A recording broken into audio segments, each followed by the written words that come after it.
Hello everyone, I am getting ready to begin streaming my NaNoWriMo writing again. I'm streaming now, I'm not writing yet.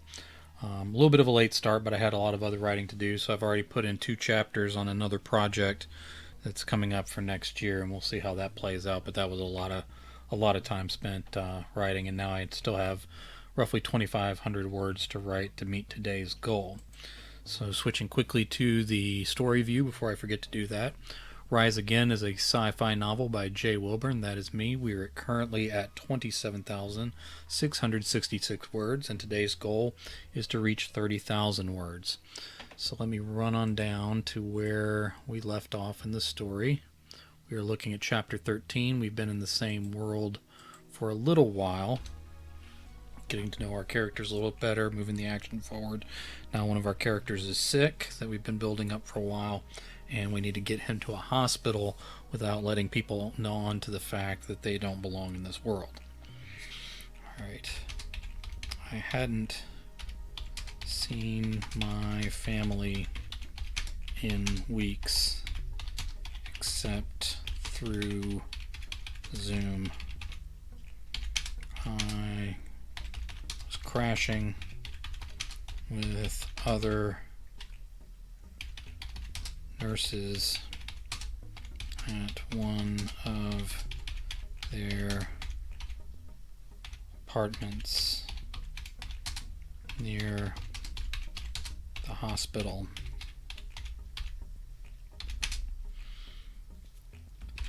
I didn't want to bring this home.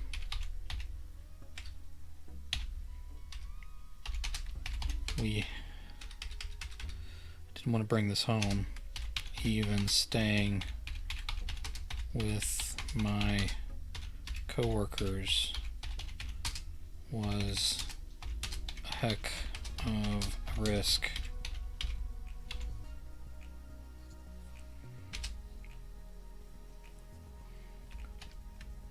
We'd had staff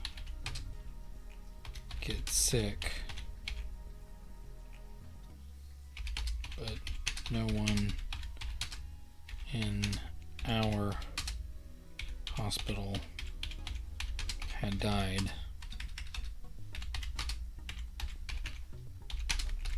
Few patients,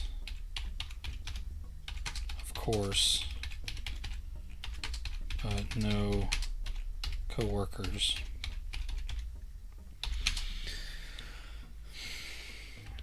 Even come on, Jay, get it together. Even the ones who had recovered were showing lung and kidney issues.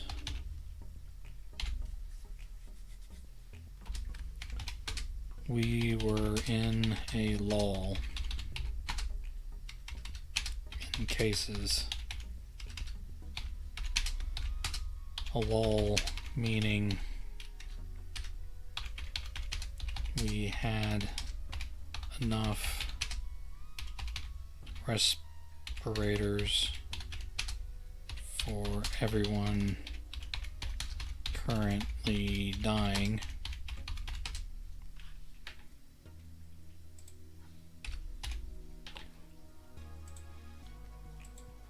And we now had beds for everyone with no one lining the hallways. The number of people I passed every day not wearing masks pissed me off to no end.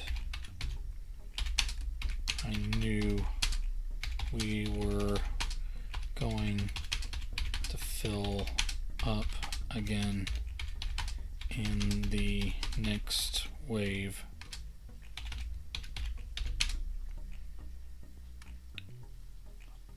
hospitals closer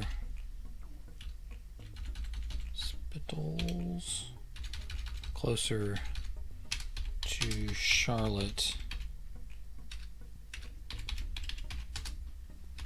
were swamped,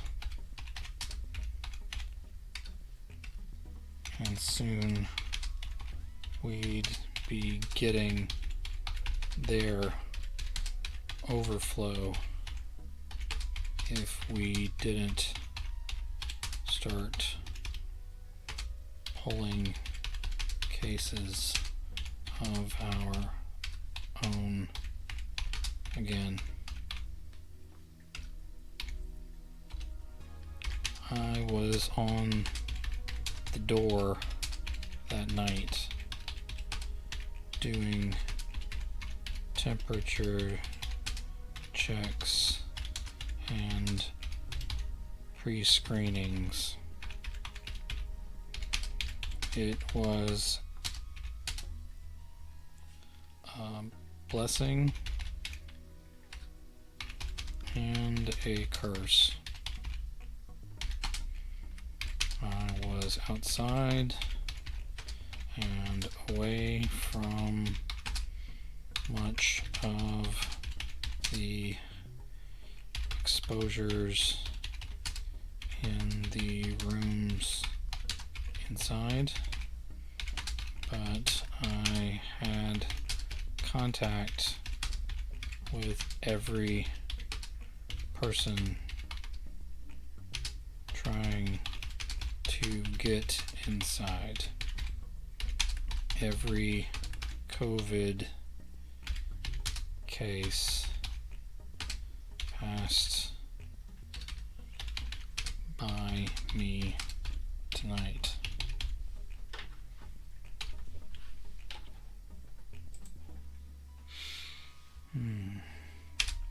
Many of them came in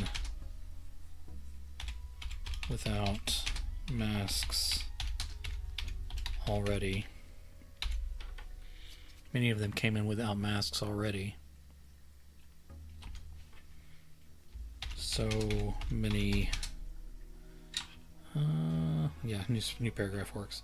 So many others came in with common cold symptoms and got upset we wouldn't test them. We just didn't have the tests. We weren't big enough to get what we needed. Also a blessing and a curse in a way. Okay. All right. Also a blessing and a curse in a way. We were diagnosing. Come on. We were pre-diagnosing the virus through symptoms and lung damage. We were at that point. All right. Through symptoms and lung damage at that point. Tests had to be mailed off, and we're coming back weeks later. By the time we got results, the results were obvious or quarantine time was over for the patient. Kind of pointless.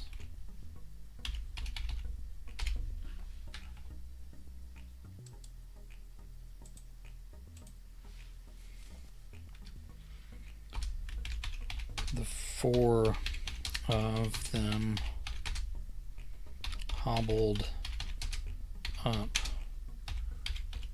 with the sick man barely on his feet between them, with any other time I'd have guessed drunk first and head injury a distant second. They all wore different colored cloth masks, probably homemade and no filters, making them far less effective. I was in a bad mood, and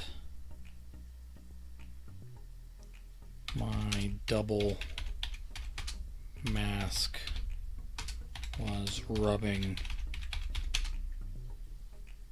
My double masks were rubbing the backs of my ears raw.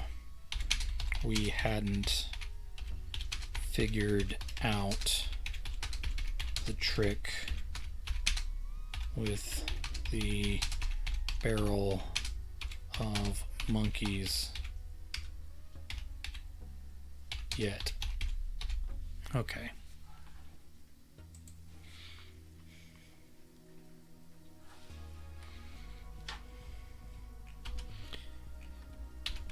He has an infection in his leg and is going septic.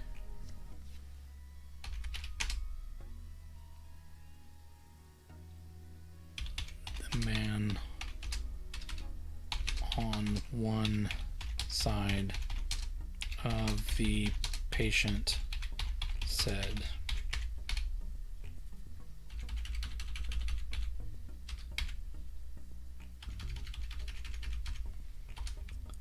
I took his temperature at 103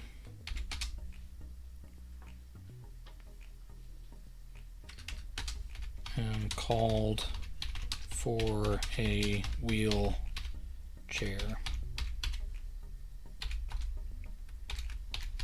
He doesn't have the plague, the woman said. I ran through the checklist and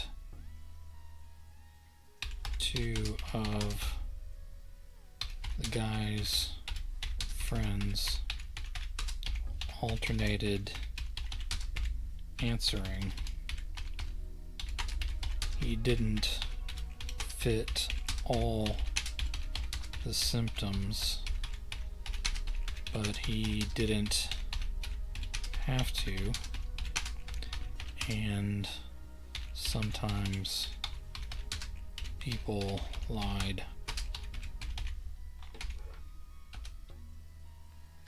The woman pulled up one pant leg to show me the swelling and redness. She pulled up the other for comparison.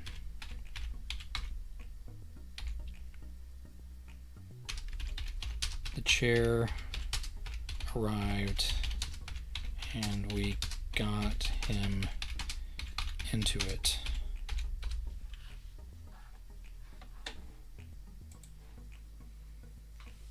Chair arrived and we got him into it.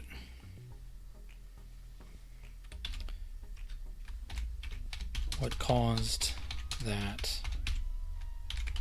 I asked.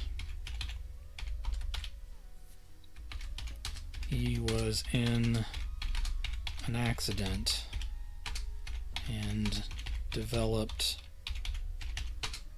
the infection later. We gave him... The woman paused.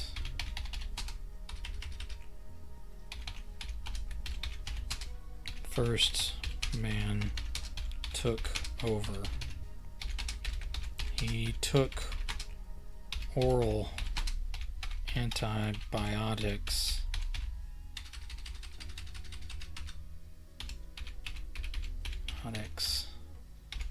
but they didn't work. Do you know what he took? The guy looked at the other two and then back at me. This was the sort of behavior I saw in patients trying to hide drug use.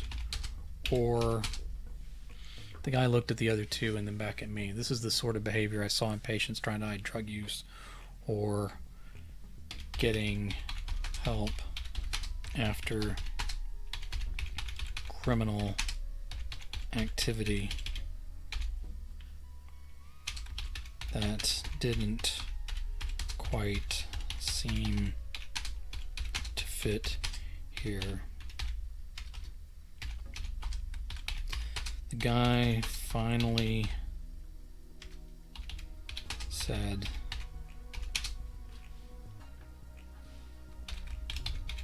"This is my uncle. He has some mental trouble, maybe the early onset of something. He gets confused and invents elaborate fantasies. We don't know where he is a lot of the time." "What's his name?" I asked. "Patrick Overhill," the man said. "What can you tell me?" "He was hurt in a car accident and developed the infection later. He got oral antibiotics from at least one emergency room, but we don't know how consistently he used them.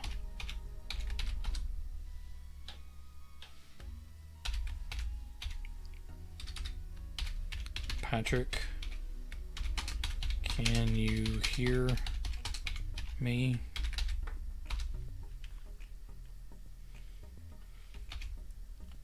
His eyes rolled to me, but didn't focus.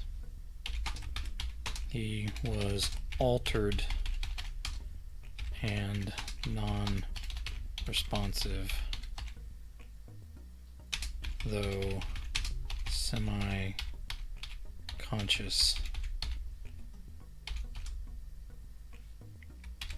Does he have any identification on him?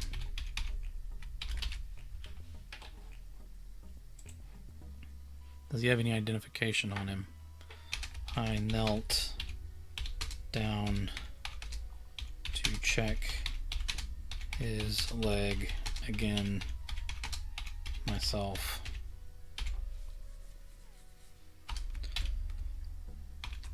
No, we couldn't find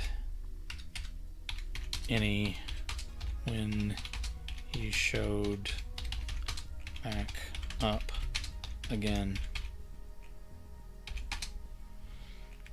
Don't even know if he has any current records.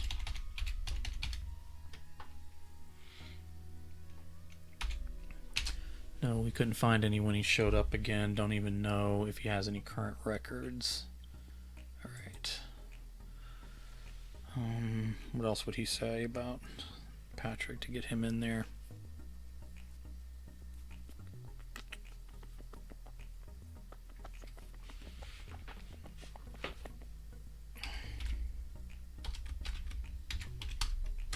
Sure looks like cellulitis.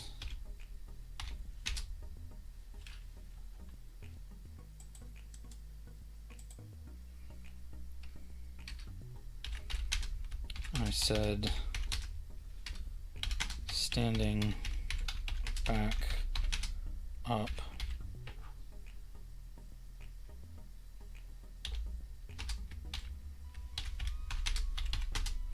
Can we get him in? I think we have a sepsis non-COVID related isolation anyway for fever.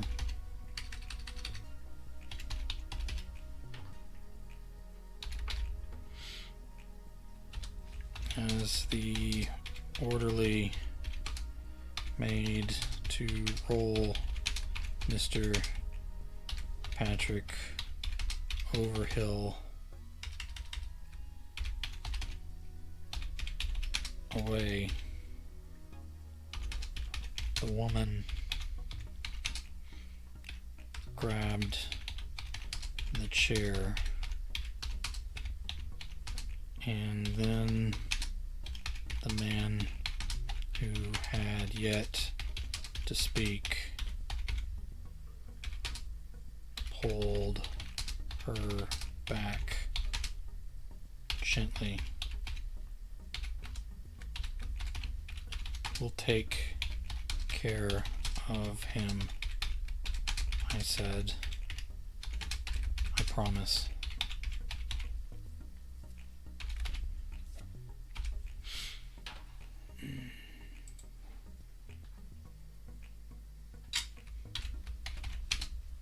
We went to 4 places before here. We went to 4 places before here. The other guy finally spoke. They wouldn't take him? I asked. Even with signs of sepsis? The first guy shrugged and handed me a card.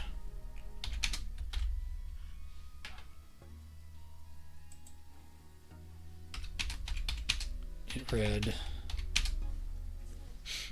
Rick Helms, and a phone number.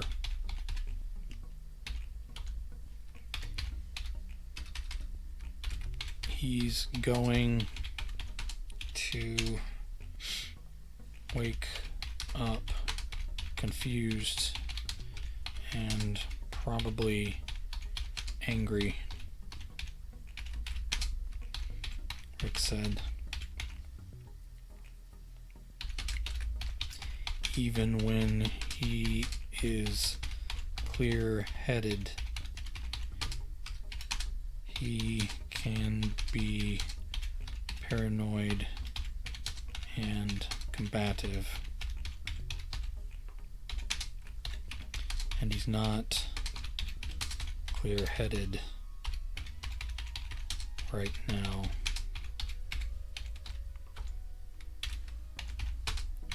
We can care for him. I said.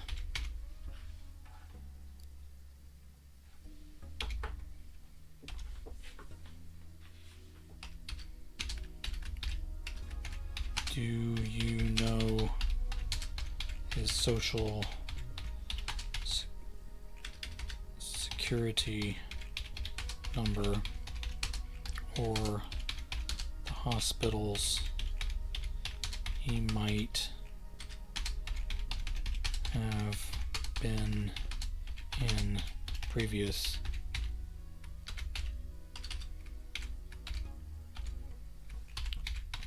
Rick shook his head. Sorry, no idea.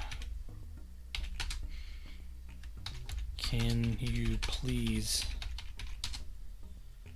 tell him once he is awake and aware that all 3 of us will come back for him? Assure him that he's not in trouble and we haven't abandoned him. Can you do that? When he's alone, he starts to believe he's in another world, being held captive, and that his friends have left him. Tell him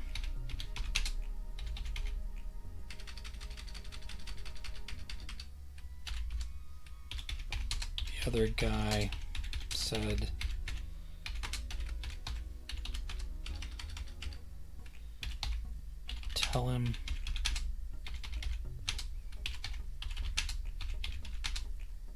tell him that we are still in this world and won't leave without him.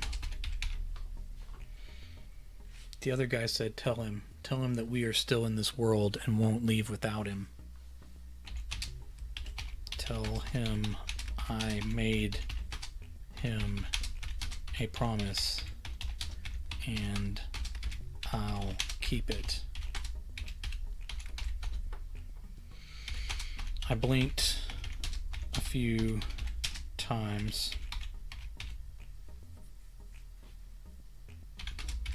Pocketed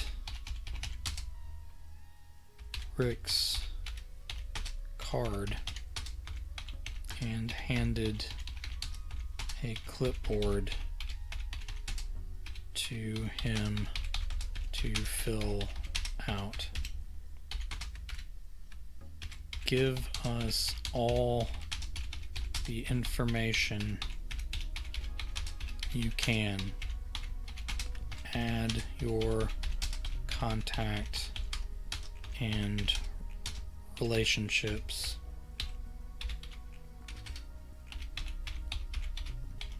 Add your contact and relationships to it. Add your contact and relationships to it.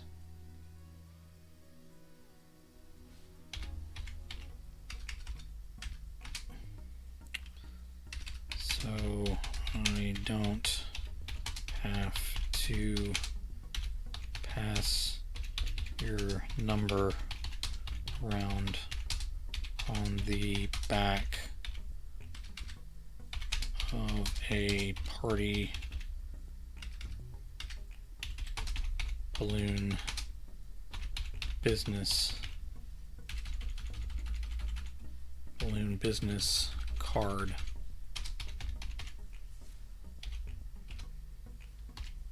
Rick laughed as he started filling it out.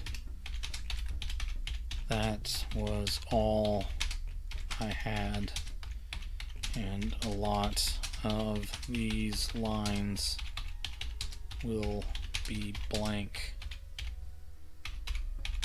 I'm afraid.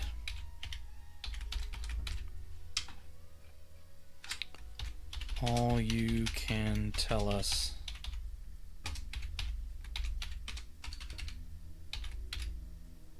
I said.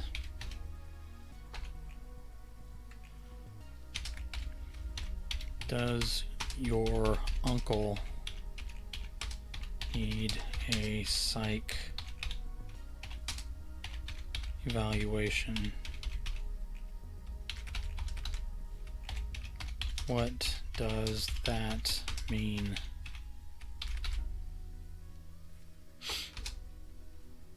The woman asked. No, nothing like that, Rick said.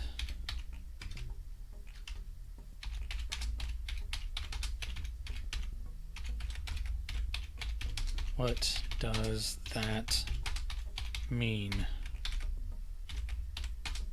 She was getting agitated, and I wasn't in the mood for a fight. The other guy pulled her away from the scene and walked her toward the car they'd piled out of.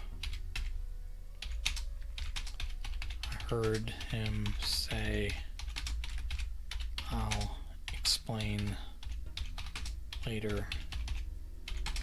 Don't worry about it. We don't.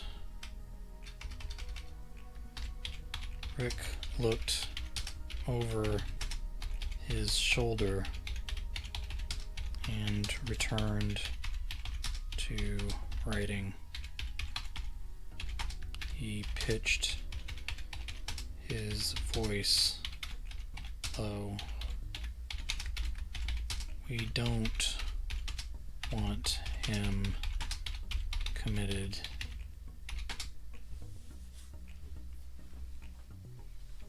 We can handle him.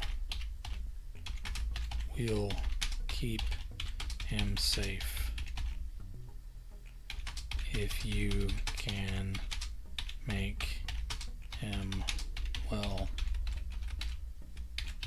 Sounds like he wanders and gets himself hurt.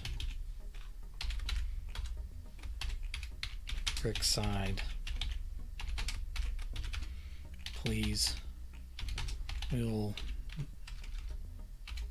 never get him to a hospital again if he gets locked up this time. The longer he stays, the more risk he's in for COVID. Maybe we'll get him out patient help. Oh gosh, okay. Maybe we'll get him outpatient help when the pandemic is over. I was going to argue. No, not quotations. I was going to argue with them, but I was exhausted and scared of this virus to just get him well and get him out. I'd never heard a more reasonable request in my life, but it wouldn't be up to me. He handed the clipboard back almost as blank as when I gave it to him.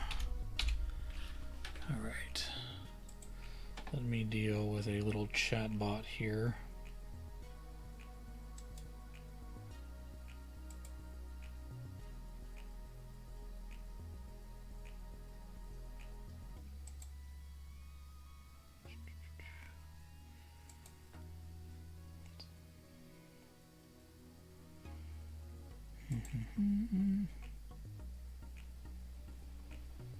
Alright, so you're good.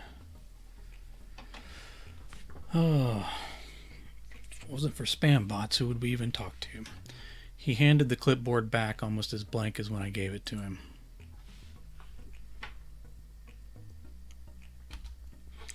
Then Rick said, I know this doesn't help my argument for not putting a hold on him, but do you guys have like restraints you can use on him. I let out a little snort that puffed out both my masks. I didn't mean to laugh at him, but life had gotten so damn absurd.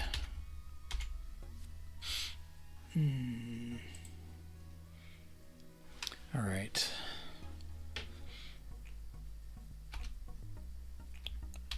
We'll start out without them, I think, and go from there. Do you have soft or hard restraints? He asked.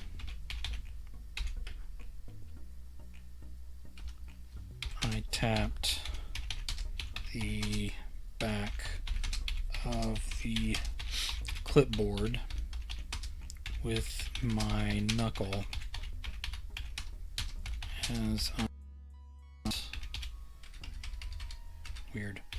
I thought about how to respond.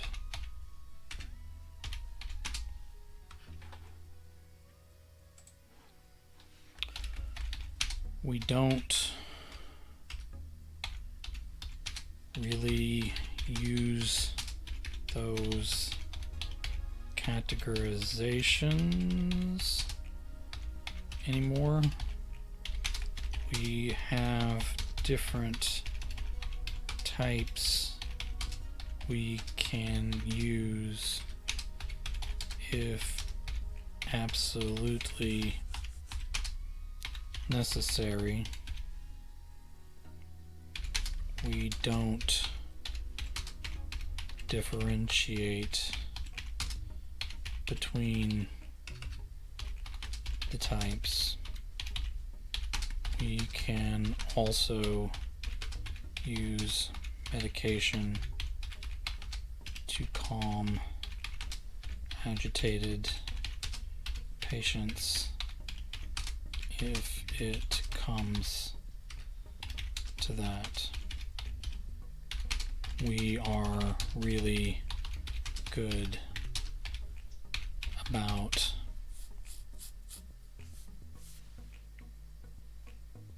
dealing with patient anxiety. I promise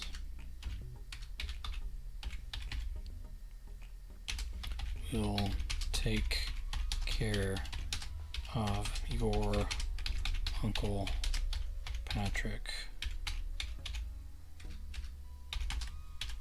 Rick. He took a deep breath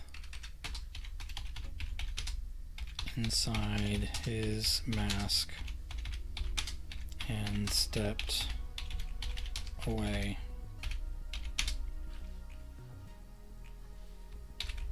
Thank you. Please let him know that we didn't leave him and everything will be okay. I gave him a thumbs up and watched him go.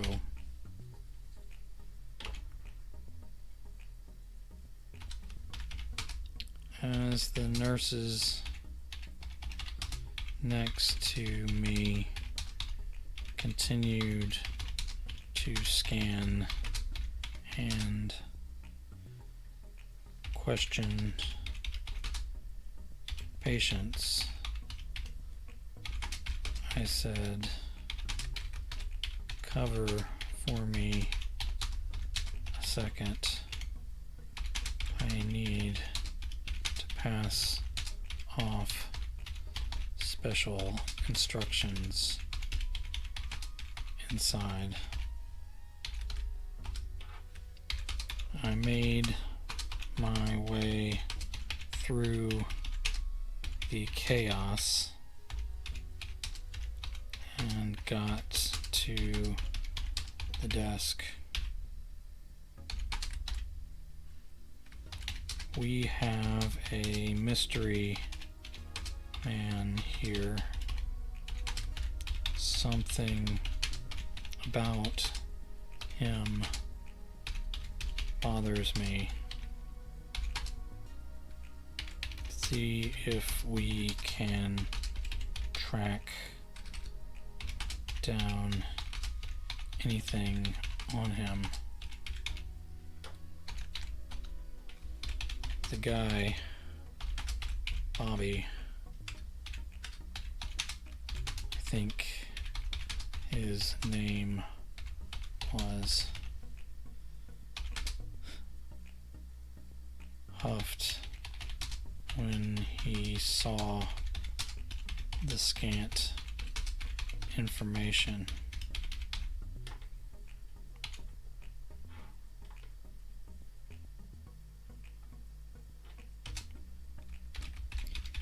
You think it's a fake name?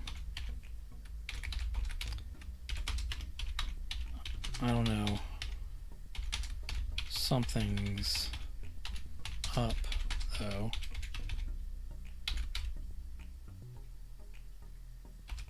Alright.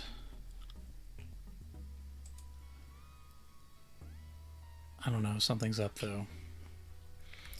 I went back outside.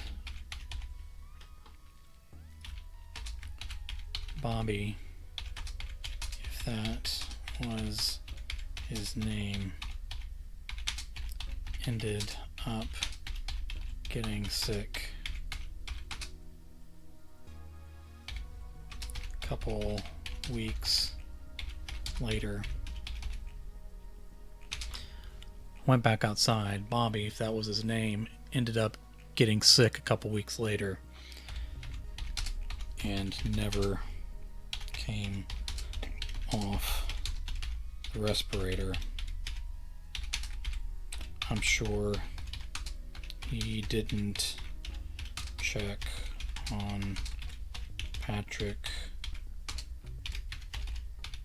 Overhill at all.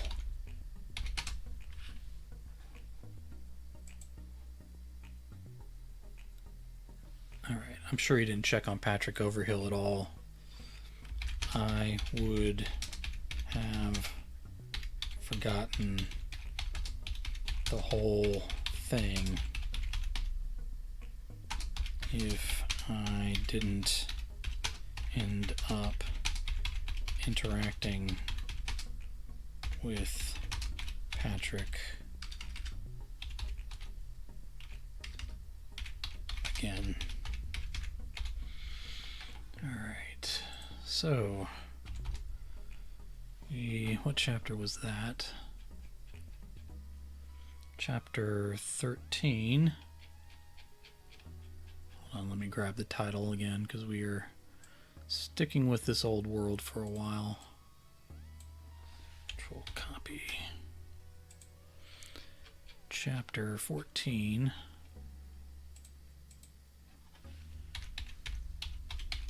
Chapter 14. Control V.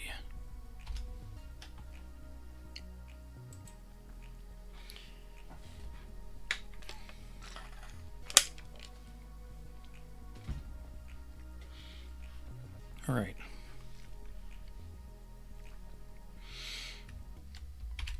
I'm not sure how to describe how I woke up, because it happened in phases. I could tell I was being tended to by strangers in masks. Part of me registered I was in plague world, but I couldn't put thoughts together more than that. I know people talked to me. I know I answered,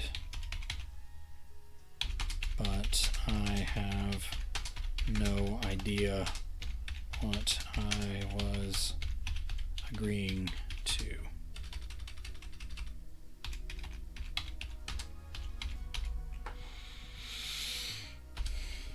My last clear memory was hitting the floor in Rick Holmes' apartment. No, Rick Holmes' home. Okay.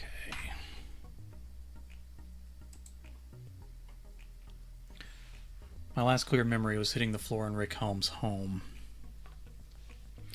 I know I was agitated and not myself, questioning people and getting answers was my craft.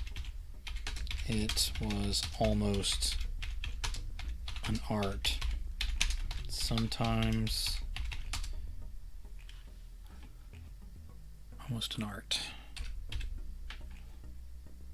Sometimes it was an aggressive thing, but I wasn't in control. I don't regret pushing him, but I regretted being out of control, passing out in the floor was neither my plan nor my best moment. I had a sense that I'd been taken somewhere.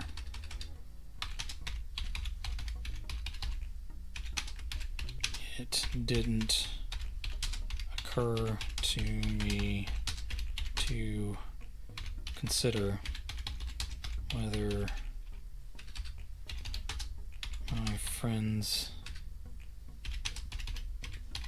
had sought help or Rick had turned us in like I expected, turned us into the authorities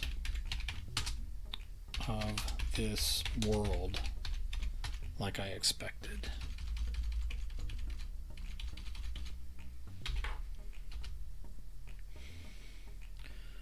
One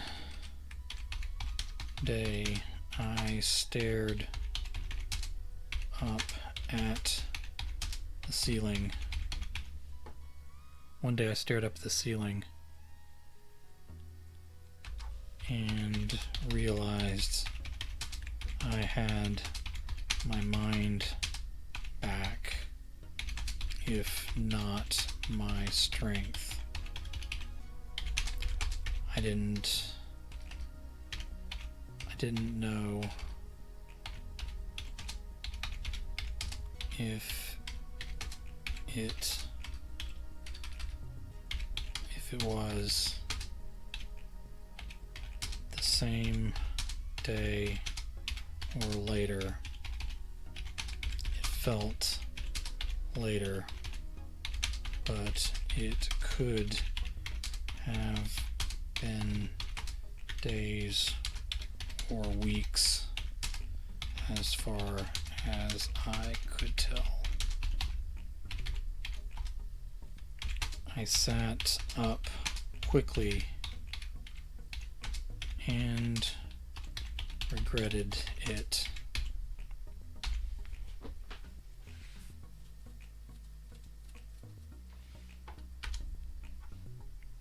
Naked, except for a cloth that covered my front. I saw someone had drawn on my leg, and the redness I'd been trying to hide from Aveline had shrunk into rashy splotches.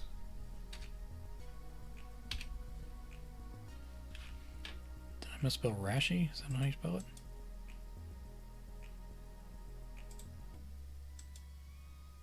I think that's right. Splotches had shrunk into rashy splotches within the borders of the pin marks.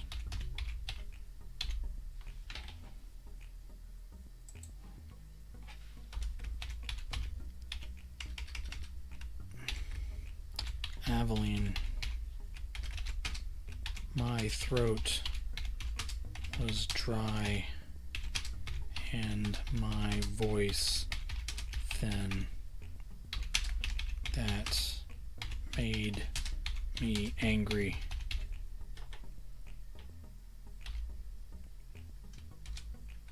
I pounded my fist to the wall beside my bed like a hammer to gain someone's attention. I saw a clear tube attached to and running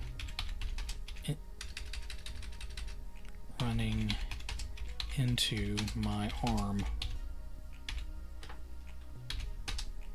Other tubes attached to my body and face.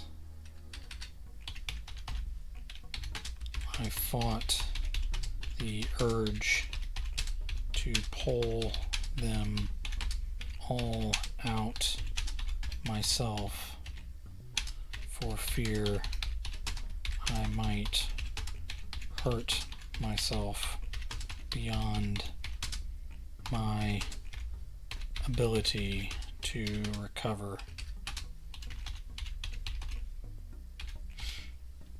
I thought some of the attachments were no more than sticky sensors or oxygen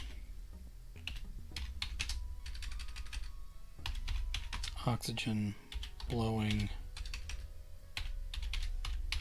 up my dry nose, but I didn't want to pull a plug on my heart without realizing it.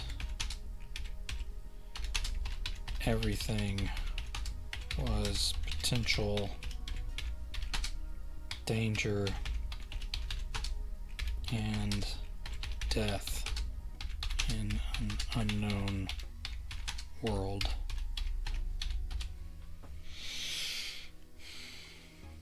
People in masks and white uniform jackets passed my room going both ways. More than once I called out in my weak way and got no response. The door was wide open, but I was a prisoner to my own weakness and attachments to their machinery.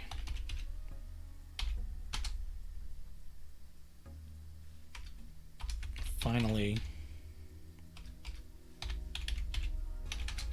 I grabbed up a device from the table beside me and hurled it out the door with the last of my energy. My stomach cramped and I bent up, trying to ride out the discomfort. The black piece of plastic, not a communicator, I thought, barely missed someone's head. It hit the opposite wall, broke, and the tiniest little batteries rolled across the tile. The guy turned in a circle before meeting my eyes. His were as wide as saucers. I motioned for him to come to me.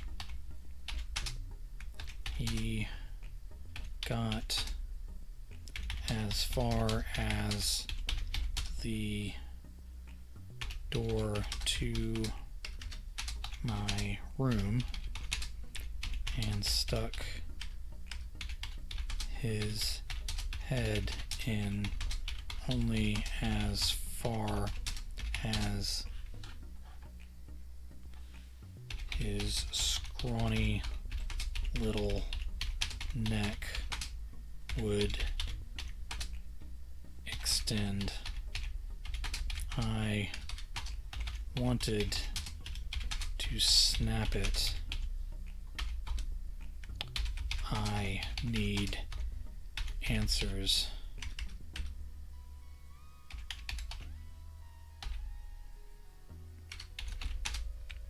My voice broke.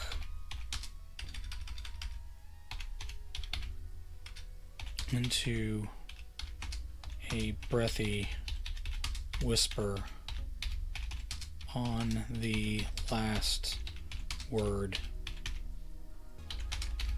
And water. I'll get a nurse.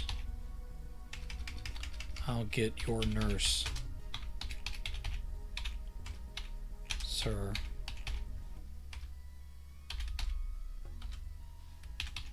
The guy was happy to duck away. It was a long wait, and I was looking for... The guy was happy to duck away. It was a long wait, and I was looking for something else to throw when a big black woman walked into my room and squared off at me. I expected her to strike me where I lay. I could probably have taken her in my best health, but it would have been a close fight all the same. I was not in my best health.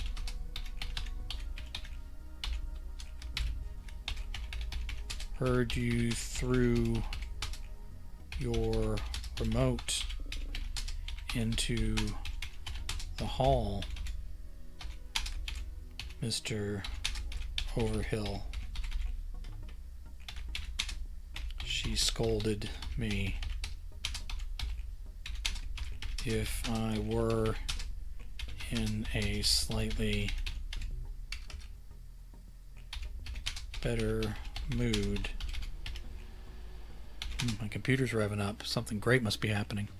If I were in a slightly better mood, I would have smiled at that. I still kind of expected her to hit me, and I wanted to hit her to get out of there. Not getting caught was one of the top of our unwritten rules. Not knowing the ins and outs of any given world meant surrendering ourselves to authorities could result in all sorts of terrible consequences, up to and including captivity for our entire lives or death.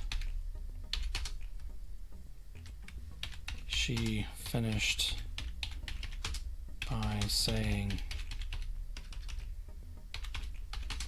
"Now you won't be able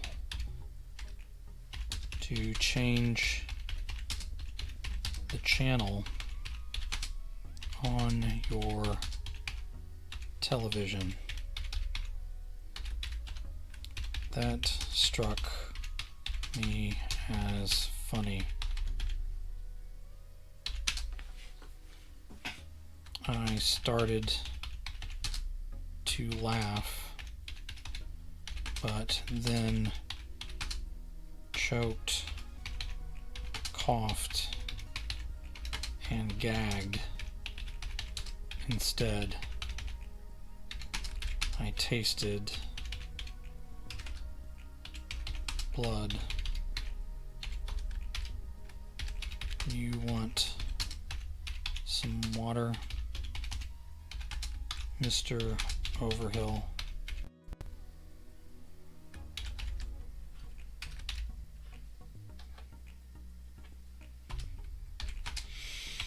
I nodded. Again, I expected her to question me in exchange for water. That's what I would have done. But she said,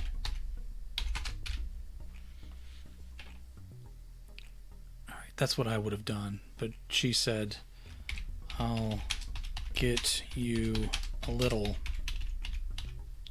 if you promise just to sip. I'll get you some ice chips too, to soothe your throat. A new remote will take longer. No more throwing, sir. Do we have a deal?" This was the strangest captivity I could imagine. I nodded, and she left to get me water and ice chips. Alright. I think I'm going to split there. I was going to do more with him in the hospital, but I think we can cut back to our other characters and get to Patrick in a moment. Get back to Patrick in a moment. So I need to figure out what action the other three are going to be involved in. Right now I just passed the 30,000 word mark, so we'll count that as good. Let me check in on my word counts. Alright, I'm at 27,666, and I made it to 30,079. So we'll put down our new word count. 30,079. 79. And I am happy with that. I will update my progress. I'm on track to be done by the 20th. And we'll take a look at some of my writer friends real quick. I didn't look yesterday. I was running late and was just kind of tired. But this gives everybody some time to catch up. All right. Jessica McHugh is on her second novella. So she finished the first one at like 28, 29, 30,000 words. And now she's at 3,600 on the second one. So well ahead of pace and doing great. She said she was writing online today and said one of the problems she's having is that on the second novella she keeps trying to call the main character the name of the main character from the previous one. So one of the dangers of being that prolific, I guess. Okay, let's see what Armand Rosamilia is doing. His novel, The Devil's School, is at 30,146. So he is just a little over 100 words ahead of me and doing great. I always have a temptation when we're this close together to like write 30,147 words and then just being one word ahead of him because I kind of think that's funny, but I'm going to be mature tonight. Also, I'm tired. Okay, so let's see who else we can check out. John Quick is just a little ahead of us as well. I don't think I've ever been this close to John Quick. I think I did bypassed all of them one year when I was just blasting through trying to write 3 books very quickly for a deadline. But John Quick has, for his novel Homecoming, he's at 33,182, so he's a few thousand words ahead of me, doing a great job. Let's see who else might have made some progress. I'm going to check a couple names here. Checking on some other folks. A few people have not updated recently, so I don't want to call them out. All right, let's see. Tim Meyer is doing wonderfully. Tim Meyer is at 38,698 words, so if he's going to hit 50,000 and that's going to be close to a finish for him, then he is doing marvelously. Let's see who else may be showing us all up. All right. I got a lot of great writers on here, but not all of them have given me permission to look at their stuff on stream, so I'm just going to look at the ones that gave me permission. Clickers Never Die, they're at 31,814. I haven't been keeping mental track of where they are, so I don't know if they've been at that number for a while. And I think this book is being traded back and forth between 2 authors, so they may be just waiting for the other one to finish, or Stephen Kazanowski may be just counting his words on the novel, so it may be about twice this length when they're finished. We'll see how that works out. I believe I have one more author I can check on here, and well, I got a couple. Cody Langill is at 20,714, so doing very well. I believe that is well ahead of pace. When we reach day 15, you should be at about 25,000 if you're on track. So I believe he's ahead by a decent margin. And let's see what Todd Kiesling is doing. He is the most recent author that's given me permission to look at his work, and we've looked at his books in another video. He is at 24,380, so he is almost at the halfway mark, only on day 12, so he's at a good 24-25 day pace to be finished with his goal by that point. And again, I don't know if this is a book that'll be over 50,000. 50,000 is a nice solid goal, but sometimes books are longer than that, so it doesn't hurt to go for another month, into another month to finish what you need to finish. So again, I'm at just over 30,000 for the month so far at day 12. So that's on pace, my 2,500 word a day pace to be done by the 20th. Rise Again is the novel, a sci-fi novel by Jay Wilburn. Very excited to see how everyone is doing, and even those authors who are a little behind, we are encouraging them to keep at it, to get back to it, even if you're behind the pace, even if you feel like you're so far behind you won't catch up the pace.